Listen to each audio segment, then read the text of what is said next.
Assalamualaikum warahmatullahi wabarakatuh. Hello, my name is Fariza Roena binti Abdul Samad. The topic of our discussion today is COVID-19 and its impact to industrial relations in Malaysia. For the past 2 years, the COVID-19 pandemic has been the biggest issues faced worldwide. The coronavirus disease, or publicly referred as COVID-19, is an infectious disease caused by SARS-CoV-2 virus. The disease was first detected in Wuhan, China in December 2019, which then spread to other countries in Asia and later worldwide. People infected with the COVID-19 will experience mild to moderate respiratory illness, and some will become seriously ill and worse, die. The virus can spread from an infectious person's mouth or nose in small liquid particles when they cough, sneeze, speak or breathe. The infection rates kept on increasing, and it was extremely hard to contain its spread, and death rate caused by COVID-19 was also increasing. It was reported that almost 6.6 million people died of COVID-19 since it hit the world. There is still no cure for COVID-19. The best way to prevent and contain the spread of COVID-19 is by staying home, keeping at least 1 meter distance apart from others, and wearing a face mask. In a step to flatten the curve of COVID-19 infection rate, many governments worldwide imposing a strict movement order and total lockdown. Malaysia was not excluded from the threat of COVID-19. The Malaysian government announced its first lockdown on the 16th of March 2020, which came into force starting 18 to 31st March of 2020. Since then, a series of total lockdown was enforced in Malaysia up until June of 2021. In the light of lockdown, a new norm in the working environment has been introduced in Malaysia. Flexible working hours, work from home policy, and numbers of new SOPs was introduced. All these have affected the industrial relations not only in Malaysia but worldwide. Impact of COVID-19 to employment in Malaysia. The COVID-19 has affected many aspects in our life, if not all, from social, religion, health, economy, and including employment in Malaysia. It was reported that in 2020, over 100,000 people lost their job or retrenched, and almost 35,000 in the first half of 2021 in Malaysia.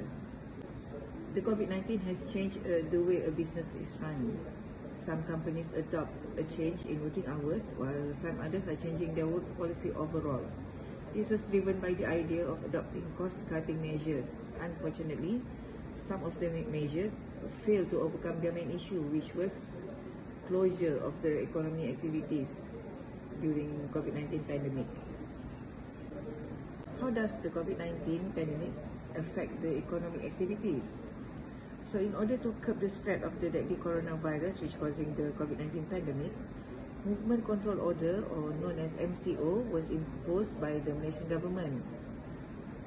The MCO was initially imposed for 2 weeks, starting from 18 March to 31st March of 2020, which was later extended and relaxed into different series of phases up until end of 2021.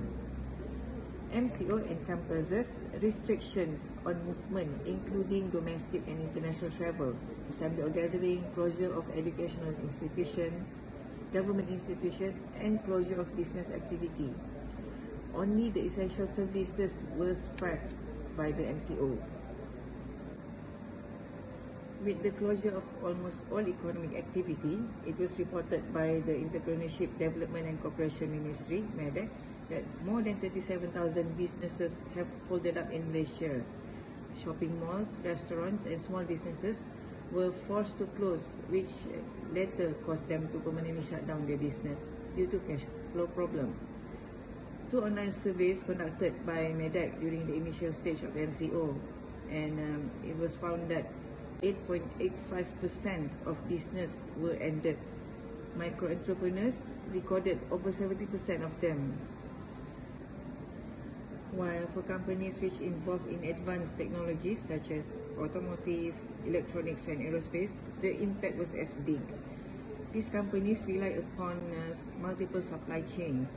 With the MCO enforced, they can only operate at minimum strength of manpower or totally shut down, depending on the nature of product they produce. It was reported that the manufacturing industry was the most affected industrial sector in Malaysia during COVID-19 outbreak. All the data above points to one main thing: employment. When all of the economic activities are affected, the employment will be directly affected by it. People are either getting a cut on their income or worse, losing it totally. This can be seen in a statistic prepared by the Ministry of Human Resources Malaysia.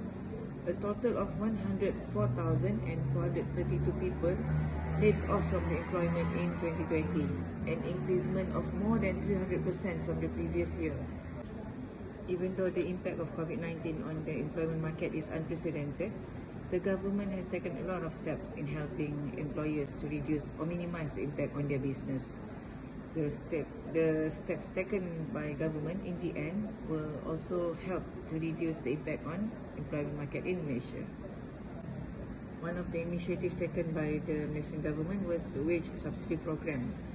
Under the program, employers were given subsidies in the form of money which were to be used to pay their employees. The program was offered to employers with up to 200 employees. The Malaysian government was really committed in ensuring the COVID-19 pandemic does not being used as an excuse for employers to neglect their employees' right. So, Ms. Najah, what is your opinion in this matter? Assalamualaikum, my name is Najiha binti Abdul Razak. I will discuss about unfair dismissal of employee in Malaysia caused by COVID-19. According to Section 20 in bracket 1 of the Malaysia Industry Relation Act, state if the employer will dismiss without just cause or excuse, the employer dismissal is unfair. The word is dismissal refer to the employer terminate the employee service without a genuine reason. Due to the pandemic COVID-19, government has do a lot to stop the spread of deadly virus, such as movement and control order. During this period, all the private sector and the government business premises were forced to close to comply the government order. Among those allowed to operate, we are essential service such as national service, utilities, telecommunication, transport, health and food supply. The World Health Organization (WHO) will suggest that everyone to stay at home, and all countries, include Malaysia, has been experienced in lockdown. At that time, all the border also were closed to every country and travelling are not allowed. This situation has a worse impact on the economy in Malaysia. It is estimated that approximately about 100,000 employees has been laid off because of this pandemic. It happened when the company give a reason to reduce of cost or spending in response to economic difficult. Due to the pandemic, many sectors cannot operate, so small companies and business suffered a huge loss. Economic turndown is decreased the demand, and employers had to shut down the business to comply with the government order in a certain period. Therefore, employers can retain their workers.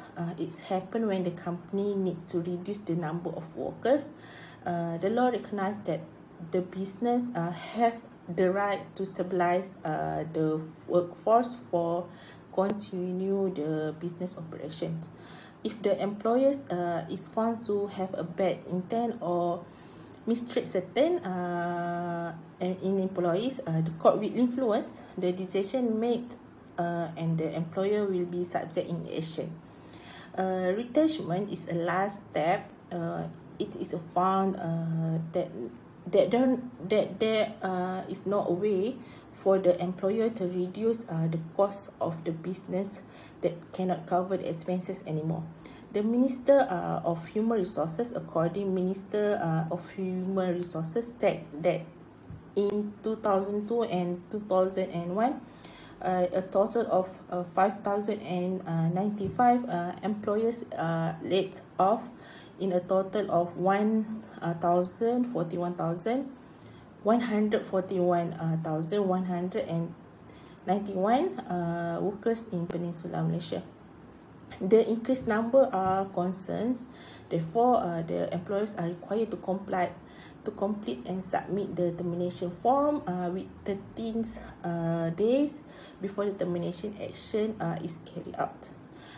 Lastly, to ensure the workers have a rights are paid according to law in terms of termination benefits, notice of termination, and other financial benefit. Therefore, employers who fail to comply with existing legal provision or violent provision under the Act, upon conviction may be fined not more than 100,000 ringgit for each offence. Okay, that's all. We will to continue another discussion to my friend Miss Sabiha.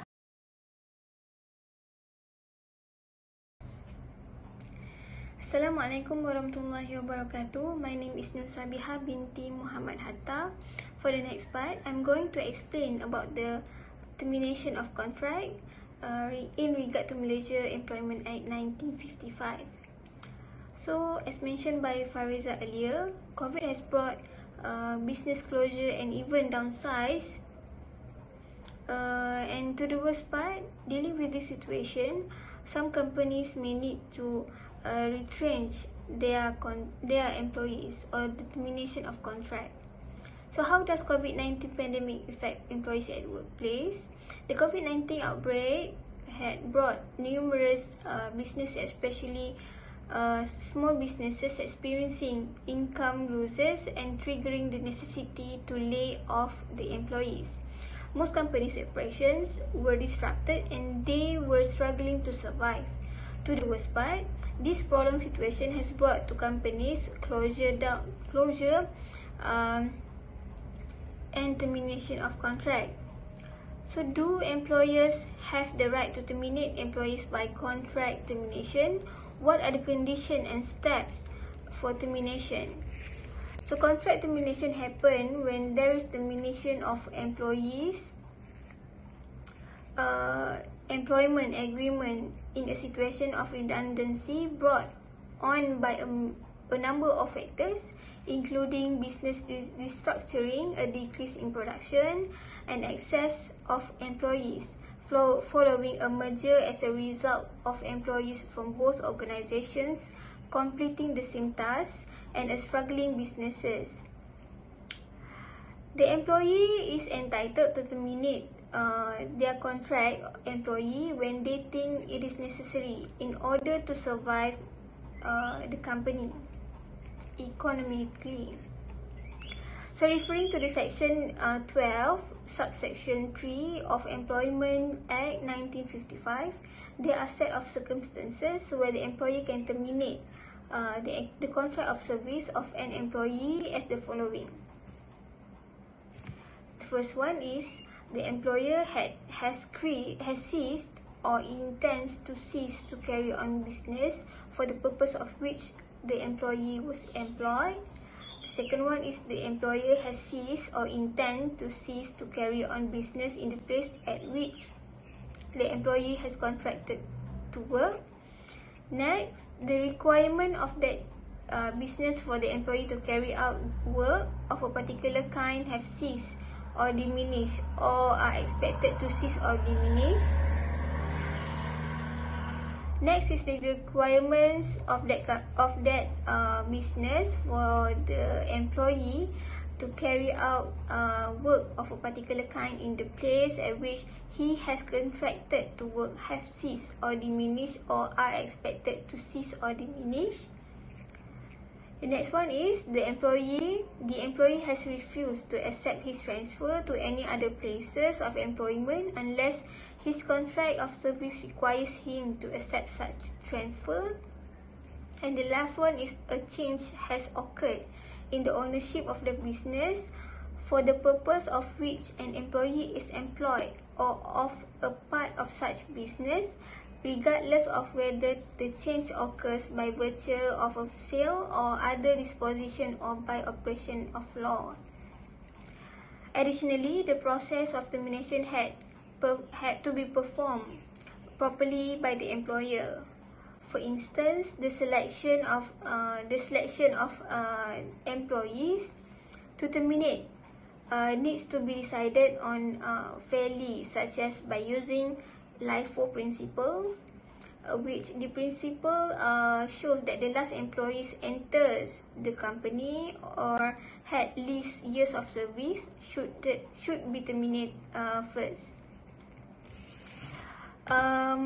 The employers also required to prepare the notice of contract, the notice of service termination to employees involved by referring to Employment Act 1955.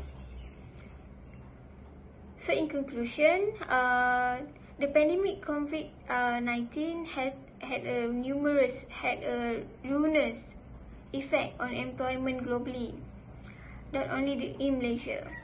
With the enforcement of series of total lockdown, not only Malaysia but worldwide, numerous standard operating procedures on how to run daily operations of businesses, premises or offices were introduced. New working hours and a work from home policy were introduced in view of curbing the spread of deadly virus. The employees were forced to take proactive measures to deal with the economic turndown. Measures like downsizing, and some even were forced to retrench their employees, and worse, totally shut down their business. Unfair dismissal became an issue worldwide. Despite of an unfair dismissal and closure of business had become the worst nightmare of employers and employees.